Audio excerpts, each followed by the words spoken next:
A son is better, though late he be born, and his father to death have fared.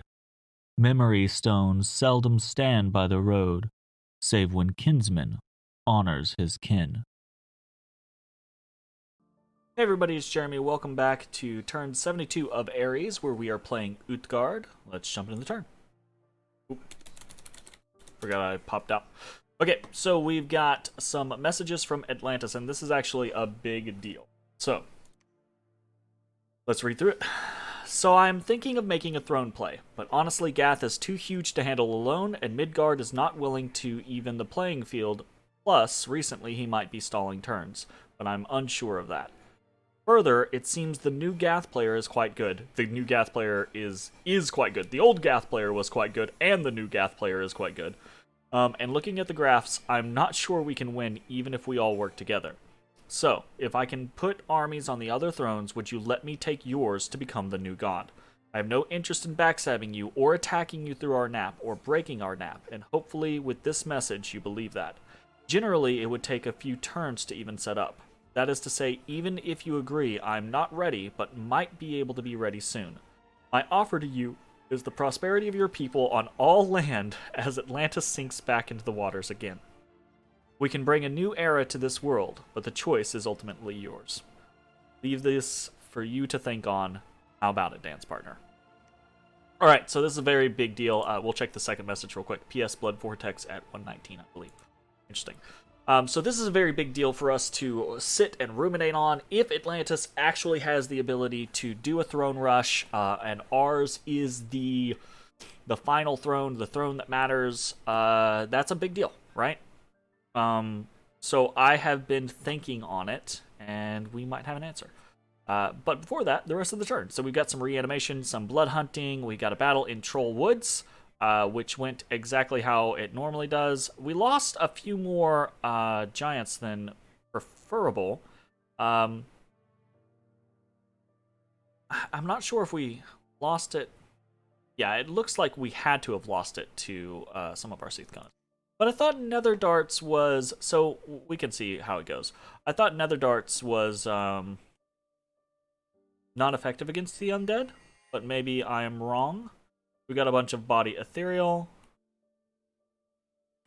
And then we've got a bunch of Nether Darts, man. As it is. So, we watched that come out. And that's pretty much it. Let's check that here in just a second. We got an unexpected event in Nirn. Water gems +1. Some trolling, etc. So, research. Evocation. Sorry. Nether Darts.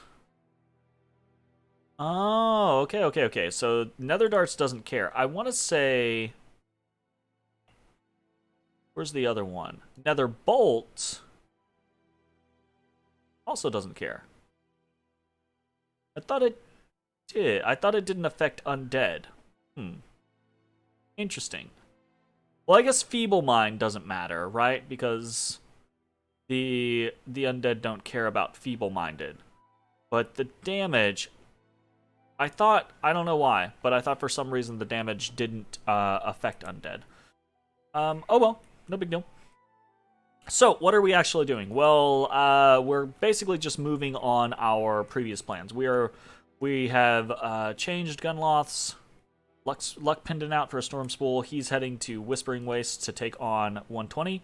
And we're continuing to move the army into Dead Forest, realizing now that I have no supply usage issues because Seath Konas are amazing and each one has 10 supply bonus. So that's very cool. But they're basically moving southwards. The Scrotty are still in range to be able to move, so we're waiting. And Gath is on 114, and that's the route that I wanted to take. So I'm going to message Gath this turn and say, hey, just heads up, I'm ready to move through 120 and 114. And we'll see what he responds. If he doesn't, then we might just move back, and we might, I don't know, figure out what the hell we're going to do from there. And speaking of what are we gonna do from there, we're recruiting more individuals. We're doing more blood hunting. forging more coral blades, forging more rings of regeneration, etc. We're basically continuing to prep as we have been continuing to prep for the concept of having this one big army ready to go. And if Atlantis comes at us, Atlantis comes at us, right? I'm going to. I think. Well, I say that without actually revealing the concept that I'm going to go with. So.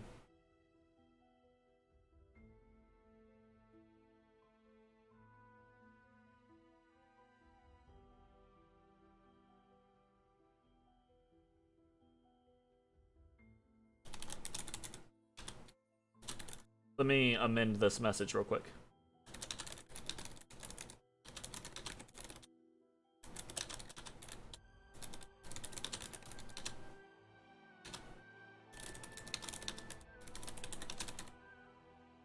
Alright. So I'm going to send, the big deal here is I'm going to send Atlantis this message. I'm inclined to work with you on this. However, at the same time, I feel it's against the spirit of the game to just let you take the throne. So how about this? I will immediately release you from our nap, and I will let you know this. I currently have no defense in the fortress that is on that throne, and I don't plan on changing that anytime soon. I do have units nearby, though, so should you make a play, I will resist you. Not that I have much to resist you with. Also, even though I have released you from the nap, I absolutely have zero plans to attack you. That, at least, I feel is both in your favor and in the spirit of the game. Good luck. I hope it works out for you. And that's honestly how I feel. Like, I think if Atlantis is willing, is capable, right? Here's the thing. Like, I think mine's the easiest throne he's going to be able to take, right? But I think if he is capable of taking the thrones, great, fantastic.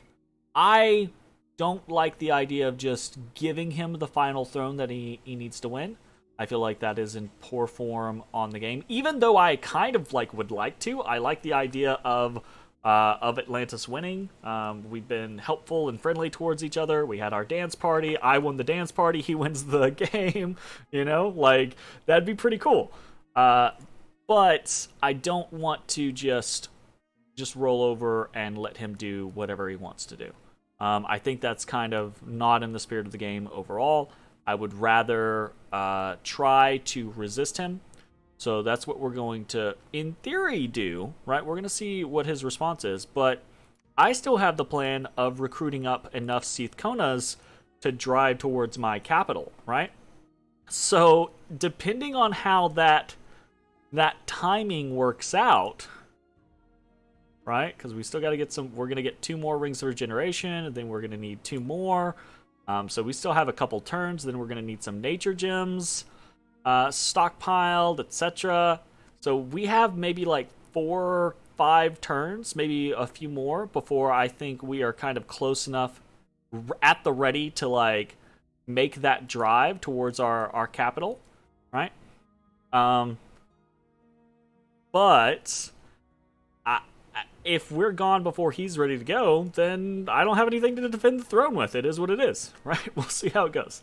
I don't know. Well, I just want some action in the game now. I've been idle for too long. I kind of ran into that scenario and got bored. So I'm going to start making motions to actually attacks. I'm hoping I can get into some battles with Midgard down here. I'm hoping in about 4 or 5 turns the secondary army is ready to go, and I can drive towards my cap. And we'll see how it goes. But that is it for this turn, likely. We'll send out some messages. I'm going to send a message to Gath. Hey, just messaging you to let you know I have armies on the move towards 120 and 114. I see you're already sieging those, so if need be, I can head back, I suppose. Just let me know. Basically just trying to be open and communicative about that situation. And if that is the case, right, if he's like, well, you were kind of slow, which I was, so I think I'm going to take it from here, then I'll just move my army back to Ulm, and then I'll have even more of a force, whatever. Or I'll have a secondary force, whatever. We're going to send to everyone, and they remember. Okay. I think that is probably going to be it for this turn. Kind of glossed over everything else, but really all of the other stuff that we're doing is the same. We're continuing to blood hunt, continuing to preach, continuing to research up towards blood 7 with the goal of getting to blood 8. Not that I think we're really going to get there for anything. In fact, we might even like pull that. We might like deviate from blood 8 and head into, I don't know, maybe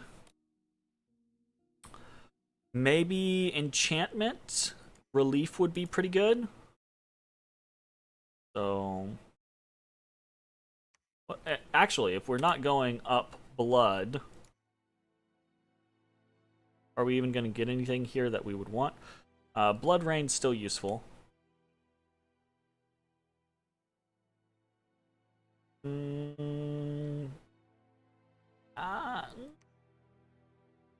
don't know. I don't know that there's anything that I really care about here. So maybe we just quash that and go for enchantment 6. Whatever. Okay, so I think that is going to be it for the turn. I'll see you all next time. Bye, everybody.